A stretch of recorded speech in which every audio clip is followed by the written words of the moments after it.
every single roofing conference. Roofing and Sheet Metal Association was last week in Daytona. Solar people all over this place. Where are people getting screwed, in your opinion, out there, and what do they need to look out for as consumers? I think they're getting screwed mainly by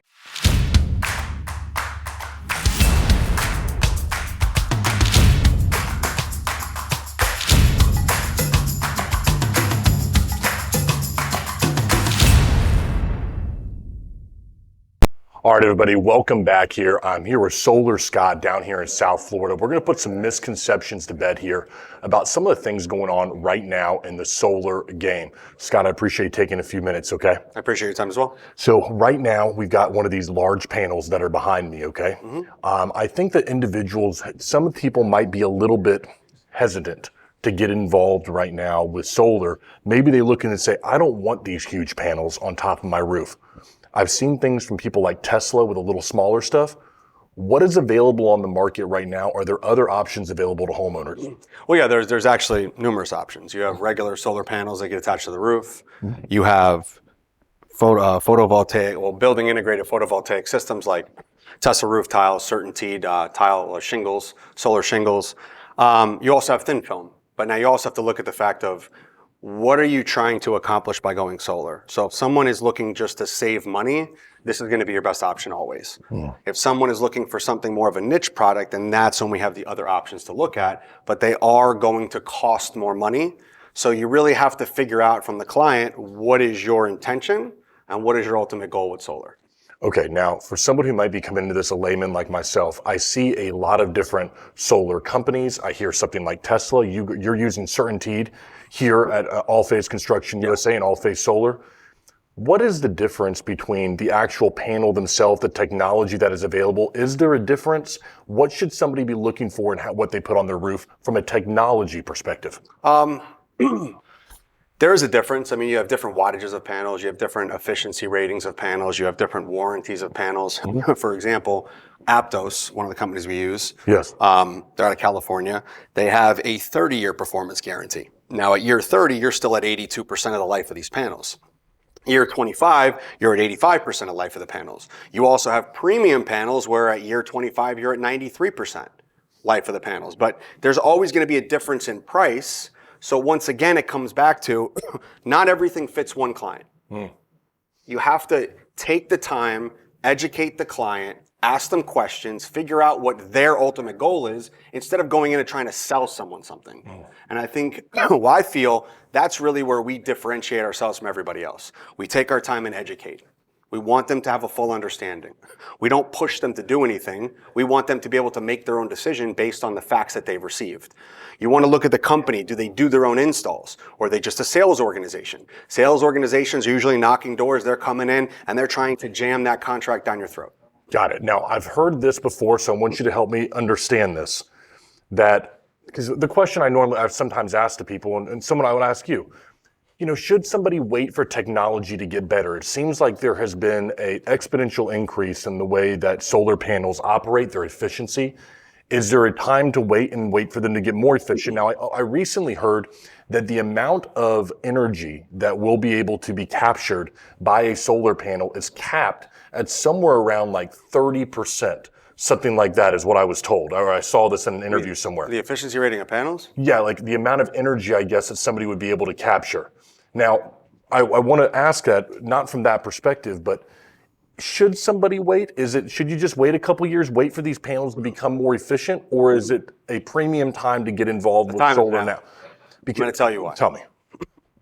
So as of right now, the tax credit is set to expire. So this year, if you go solar, everything's installed before January 1st of 2023, you can claim 26%. Okay. 2023, you can claim 22%. January 1st, 2024 comes around, it's set to go to zero. So should you wait for technology to grow? No. Does technology continue to grow? Yes. Did you wait to buy the new phone that came out? No. That's a good way to You buy them every 6 months or a year. I like that. Otherwise, why aren't you still using the iPhone 1? Yeah. If you're still waiting and you're waiting and you're waiting, what are you going to do? You wait forever? Or would you rather like to live your life in the moment and enjoy where you're at now, not worry about what's going to happen down the road? I know panels are going to get so much more efficient. I'm sure they're probably going to be this big in the next 20 years. But the amount of money you would have spent with the power company in that time frame, you could have bought 2 other systems during that time frame. Yeah, that's a good point. So I think people think that way because they're coming more from a state of lack as opposed to a state of abundance. So it's a mindset, in other words, what we're 100%. looking at. Well, let me ask you about this, the future of solar and where you see it going right now. I would love to see a time where the actual tile or the actual shingle itself is the panel per se, if that makes sense. I don't know if that's going to be something that's possible in the next couple of years. I think anything is possible. Okay. So with that in mind, what do you see as being the future? Because I want to specifically ask about the tax credit that you put out there. What financially, I believe that tax credit, there's an opportunity that it could get extended. Do you see that happening? And then what about, am I seeing right now with some areas, some counties, I believe, not giving back homeowners the full amount of energy that they're getting from their panels? Help me understand this. Like, I haven't seen that. Are they giving back 1 for 1? If that makes sense. So yes, how does this work? Net metering right now in Florida, in majority, there's some other individual power companies that have stopped the 1-to-1 on net metering. Okay. And FPL was trying to put an end to that, and that's what that whole debacle was a few months ago with HB 741, which thankfully our awesome Governor DeSantis shot down. He vetoed it. That would have changed the way everything works. So right now, the way it is, and the way it stands for now, with no plans of it changing, are you overproduce during the daytime, that overproduction goes into the grid.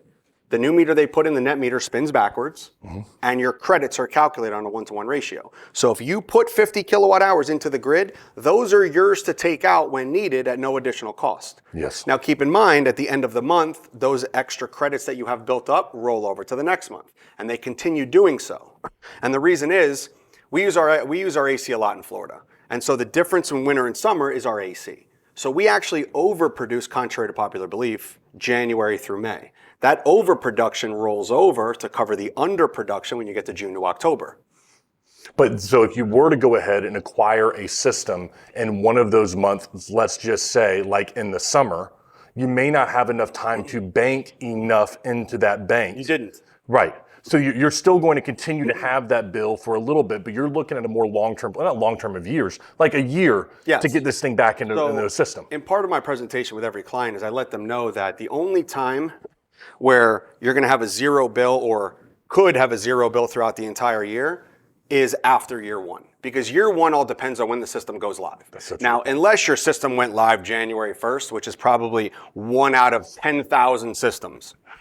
Let's get real. Yeah, exactly. So without that, you're going to have bills. So I let my client know, listen, if your system goes live in July, you expect to have a bill.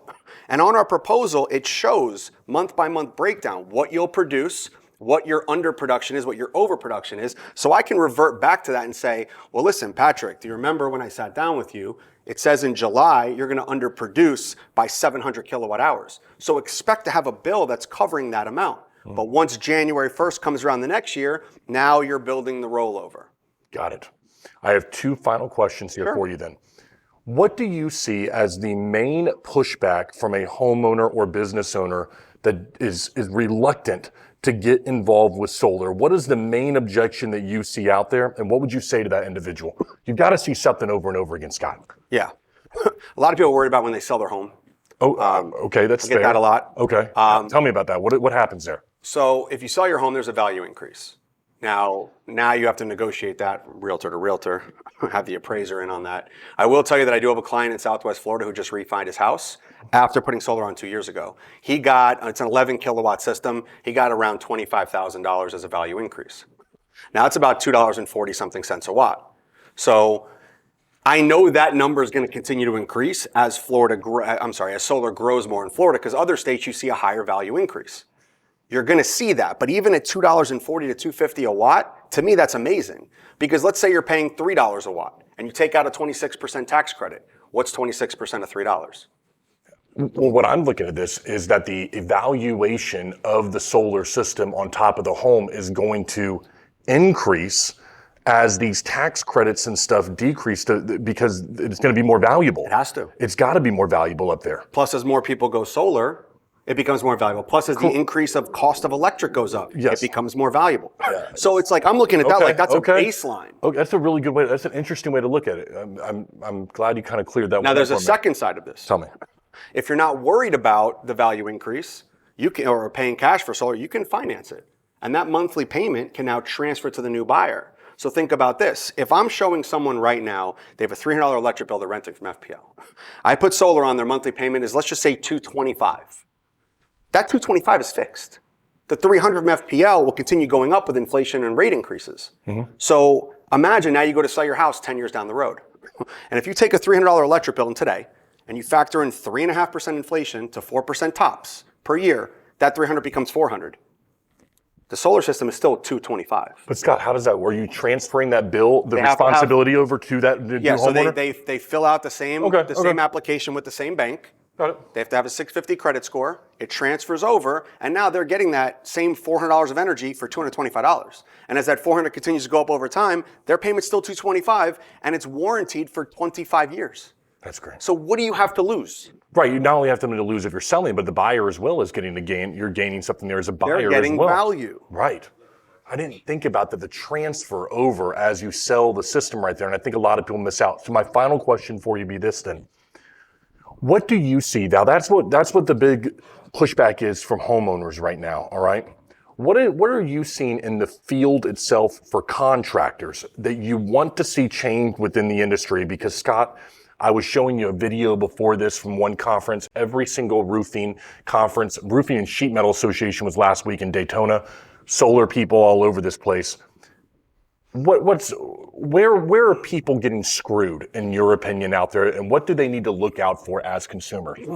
I think they're getting screwed mainly by, I'm not putting this all in sales organizations by any means, but this is a very unregulated industry, and most solar companies don't install their own jobs. They're just a sales organization. You don't need licensing for it. You really just need to know how to market and sell. And now you're selling another company's contract, and you're passing it off to them to do the actual work. Now, where does that liability stand? It stands with the company doing the actual work, and a lot of times that company's never met the homeowner. Yeah. So the homeowner has no idea who they are until they actually show up for install, or if they have the right customer experience for the client and the customer service, then they're going to constantly call the customer, update them with what's going on. They know where their job is. You know, my whole goal is to give a customer an experience that they can't get anywhere else. And that's why I personally, all my business comes from referrals. And they come from my clients because I tell them exactly what we're going to do, and then I follow through on it. It's an amazing concept called integrity. It's keeping your word. It's really not that difficult. Right. But people don't want to, some people don't have integrity because they don't want to feel the pain of telling the truth. And they're afraid that they're going to lose that business. Well, if you have to lie to get business, you shouldn't have it anyways. Yeah, the pain of having to deal with that customer after you've told them something that isn't true is much greater on the back end. Right. Than telling them the truth and being safe and like, okay, I did the right thing by this individual that's in front of me. Right. It's like being a kid. I remember I used to lie to my parents all the time, and I'm perfectly okay admitting that. But I learned, I grew, I experienced the difference between if I told them the truth up front and if I lied to them and they had to catch it at the end. Now, the truth's always going to come out. Yeah. Always. I would rather deal with it head on and admit I was wrong, as opposed to saying, you know what, I'll deal with it down the road. Because down the road, now it becomes so much greater. And now the problem, the customer, now they're really pissed. Yeah. I'd rather just admit to the customer, listen, I made a mistake. I'm sorry. I'm going to fix it. I'll leave the final word to you then, Scott. Anything else you want to get across about the industry right now, about what you guys are doing at All Phase Solar down here in the southern part of Florida? Anything else you wanted to, I'll leave the final word to you then, brother. Take the time, get educated, do your own research, see at least 3 companies. Don't let a great salesman sell you. It's got to feel right to you. And it's funny, I just put a quote up on Facebook earlier today, and I was just thinking, I was like, you know what, I hate when people call me a great salesman. I'm not a great salesman. I take offense to that. To me, I'm a great man, and that's what I want to be. Well, you do a great job of it, man. Solar Scott, everybody. I'll put his information right here for All Phase Solar and All Phase Construction USA for your roofing needs. I'll put it right across the bottom right here. Thanks a lot, buddy. Appreciate it, man. Thank you. Bro, thank you.